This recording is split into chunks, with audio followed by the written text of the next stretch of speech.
In this video, we will install the inner rod ends and bolt the upper control arms to the chassis.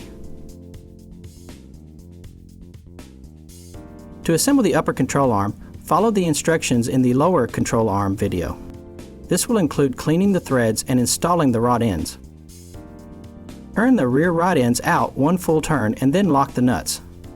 The rear rod ends are the ones screwed into the tubes with two bends. When you lock the jam nut, aim the body of the rod end vertically as shown. Turn the front rod ends out 2 full turns and then lock the nuts.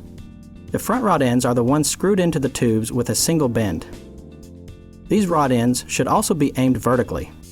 The rod ends will need to be adjusted during the final alignment, but these rod end settings should get you close.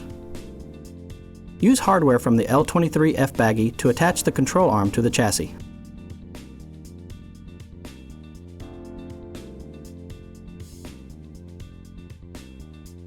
Torque the control arm hardware to 90 foot-pounds with 3/4 inch tools.